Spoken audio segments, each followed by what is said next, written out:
Depuis très longtemps, nous entendons parler de la grande menace que représentent les astéroïdes pour l'humanité. Les scientifiques, les astronomes et les cinéastes sont la raison pour laquelle les gouvernements et les agences spatiales du monde entier ont pris au sérieux, au cours des 2 dernières décennies, l'idée de faire plus que simplement surveiller le ciel à la recherche de dangers futurs certains, mais non encore apparus. Nous avons été impuissants face à ce danger pendant trop longtemps.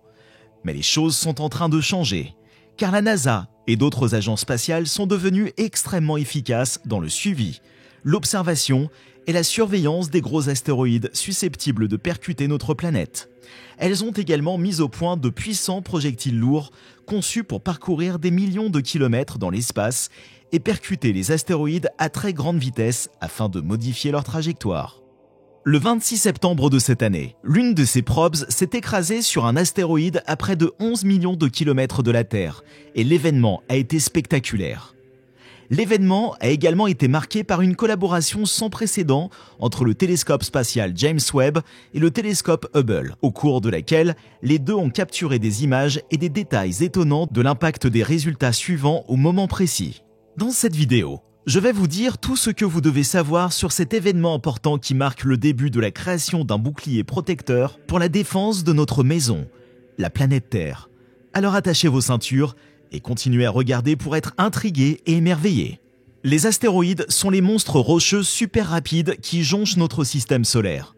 Ce sont d'anciens vestiges des événements cataclysmiques qui ont abouti à la naissance de notre système solaire il y a environ 4,6 milliards d'années, après que la gravité ait provoqué l'effondrement d'une nébuleuse de gaz et de poussière spatiale sur elle-même et la formation d'une étoile, notre Soleil, et par conséquent de planètes telles que notre unique et rare Terre.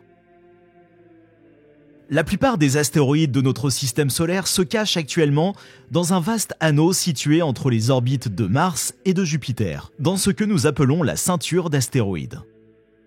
Des centaines de ces astéroïdes mesurent jusqu'à 100 km de diamètre, tandis qu'au moins 2 millions d'autres ont un diamètre d'environ 1 km. En outre, il existe des millions d'autres qui sont considérés comme relativement petits par rapport aux géants et aux bêtes apocalyptiques. Mais même ces petites araignées peuvent causer de sérieux dégâts si elles atterrissent dans des zones habitées ou trop près de celles-ci. L'accent est mis actuellement sur les astéroïdes géocroiseurs, qui se trouvent à moins de 7,5 millions de kilomètres de la Terre et mesurent plus de 140 mètres de diamètre. Ils sont classés par les astronomes dans la catégorie des astéroïdes potentiellement dangereux, PHA. Imaginez ceci. Il existe actuellement plus de 27 000 ASP proches de la Terre. Et 10 000 d'entre elles mesurent plus de 140 mètres de long. Si vous pensez que ce n'est pas effrayant, eh bien, pensez-y de cette façon. C'est comme avoir des dizaines de milliers de bombes à hydrogène extrêmement puissantes montées sur des fusées, avec des moteurs éternels qui se déplacent à des vitesses pouvant atteindre plus de 100 000 km/h, se déplaçant plutôt au hasard dans notre système solaire et subissant l'influence des forces infinies de l'espace. Tout cela à quelques millions de kilomètres de notre cible, plutôt massive. Oups! Je voulais dire la planète Terre. Alors, que faisons-nous ?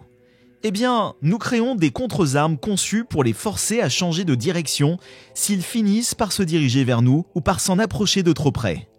C'est exactement ce qu'a fait la NASA en mettant au point la sonde DART et en l'écrasant sur un astéroïde de 170 mètres de large appelé Dimorphos, à 11 millions de kilomètres de la Terre.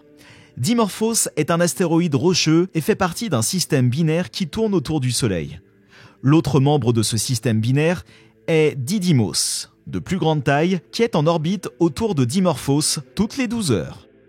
Didymos mesure environ 800 mètres de long. Ces deux astéroïdes ont été observés par des télescopes tels que l'observatoire d'Arecibo pendant des années. On s'attend à ce que l'impact de la DART amène Dimorphos à faire une boucle de Didymos environ 10 minutes plus vite. Les images d'impact fournies par Webb et Hubble montrent un faible point lumineux qui est devenu beaucoup plus intense et très brillant après que DART se soit écrasé sur l'astéroïde. Dans les heures qui ont suivi le crash, un nuage de poussière s'est détaché de la surface de Dimorphos et s'est éloigné. Les scientifiques sont extrêmement enthousiastes à propos de cet événement cosmique historique, car non seulement ils vont apprendre davantage sur l'énergie cinétique qui résulte de tels impacts, sur la science nécessaire pour modifier la direction des astéroïdes et sur le développement d'un bouclier pour protéger la Terre des dangers futurs.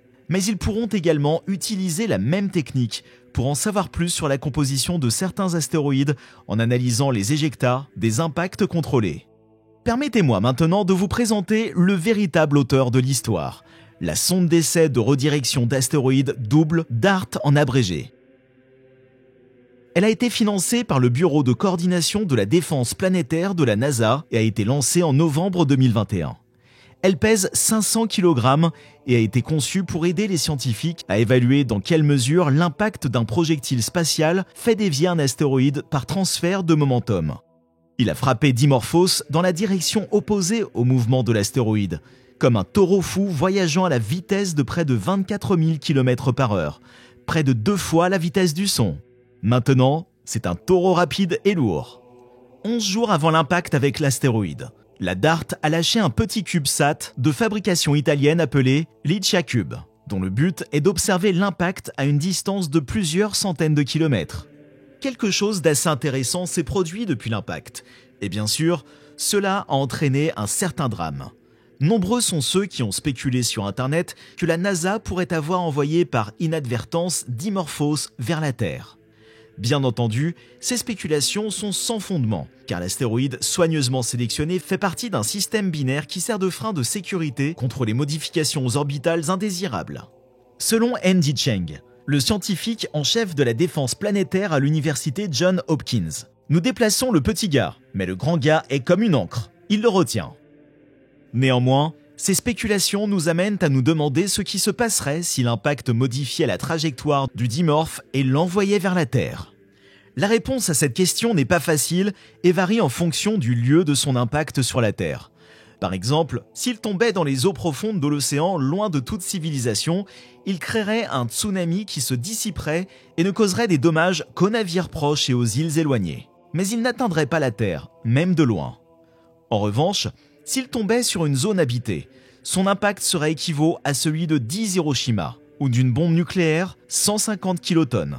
S'il tombait dans des eaux peu profondes proches de la Terre, le tsunami qui en résulterait causerait des dommages considérables aux zones peuplées voisines. En fin de compte, il ne causera ni n'entraînera rien de comparable aux événements cataclysmiques qui ont provoqué des extinctions massives dans le passé, comme les astéroïdes de 10 km qui ont anéanti les dinosaures il y a 65 millions d'années. Néanmoins, vous ne voulez pas qu'ils atterrissent au milieu de votre ville ou à quelques kilomètres de la plage où vous allez nager et bronzer. Pour l'instant, le système binaire à double astéroïde de Didymos peut se reposer sur l'intervention humaine. Les télescopes Hubble et Webb continueront à analyser à distance les résultats de l'impact pendant un certain temps. La prochaine mission de défense planétaire Hera devrait être lancée en octobre 2024. Elle est actuellement en cours de développement par le Programme de sûreté et de sécurité spatiale de l'Agence spatiale européenne. Elle atteindra Didymos à la fin de 2026 ou au début de 2027. Les principaux objectifs d'Hera sont la caractérisation détaillée des propriétés physiques de Didymos et de Dimorphos et du cratère creusé par la mission DART, ainsi que la mesure de l'efficacité du transfert de momentum résultant de l'impact de DART.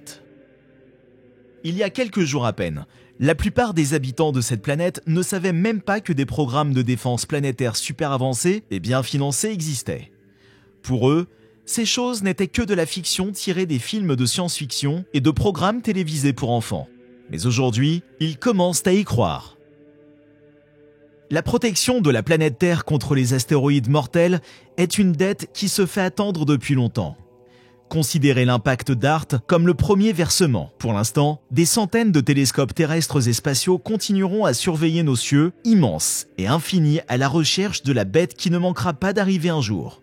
Et si tout va bien, d'ici là, l'humanité aura mis au point des dispositifs plus avancés qui pourront soit modifier sa direction en l'éloignant de la Terre, soit la briser en millions de petits morceaux.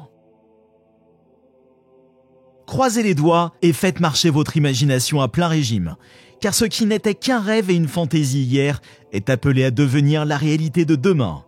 L'espace n'est pas la dernière frontière, c'est simplement le début d'un tout nouveau front massif et incompréhensible pour l'exploration et l'expansion humaine. Pour plus de vidéos géniales, abonnez-vous, partagez, commentez si vous aimez et n'oubliez pas d'appuyer sur le bouton de notification, car nous travaillons toujours pour vous apporter les meilleures vidéos d'astronomie et d'espace les plus précises.